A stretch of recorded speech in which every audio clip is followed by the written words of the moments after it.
नमस्कार दोस्तों, स्वागत है आपका हमारे YouTube चैनल पर।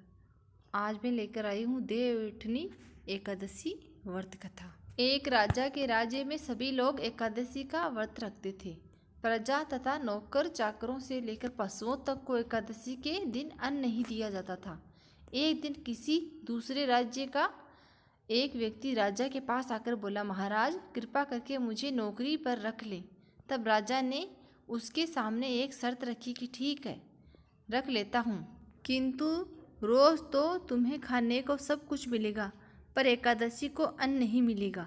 उस व्यक्ति ने उस समय हाँ कर ली, पर एकादशी के दिन जब उसे फलाहार का सामान दिया गया तो वह राजा के सामने जाकर गिड़गिड़ाने लगा, महाराज इससे तो मेरा पेट नहीं भरेगा, मैं भूखा ही मर जाऊंगा, मुझे अन्न दे दो। राजा ने उसे शर्त की बात याद दिलाई, पर वह अन्न छोड़ने को राजी नहीं हुआ। तब राजा ने उसे आटा दाल चार आदि दिए। वह नित्य की तरह नदी पर पहुंचा और स्नान कर भोजन पकाने लगा। जब भोजन बन गया तो वह भगवान को बुलाने लगा, आओ भगवान भोजन तैयार है। उसके बुलाने पर पीताम्बर धारण किए भगवान चतुर्भुज रूप में आ पहुँचे तथा प्रेम से उसके साथ भोजन करने लगे।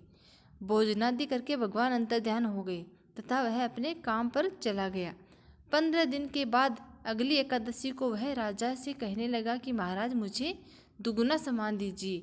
उस दिन तो मैं भूखा ही रह गया। राजा ने कारण पूछा तो उसने बताया कि हमारे साथ भगवान भी खाते हैं, इसलिए हम दोनों के लिए ये सामान पूरा नहीं होता। यह सुनकर राजा को बड़ा आश्चर्य हुआ। वह बोला, मैं नहीं मान सकता कि भगवान तुम्हारे साथ खाते हैं। मैं तो इतना व्रत रखता हूँ, पूजा करता हूँ, पर भगवान ने मुझे कभी दर्शन नहीं दिए।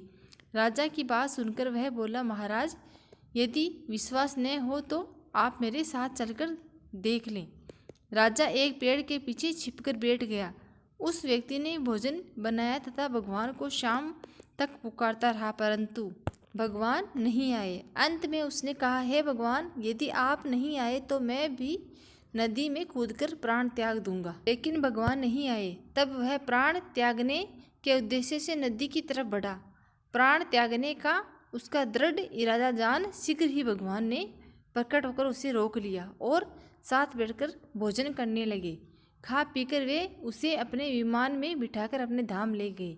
यह देख राजा ने सोचा कि व्रत उपवास से तब तक कोई फायदा नहीं होता जब तक मन शुद्ध न हो। इससे राजा को ज्ञान मिला। वह भी मन से व्रत उपवास करने लगा और अंत में स्वर्ग को प्राप्त हुआ। जय श्री हरि विष्णु।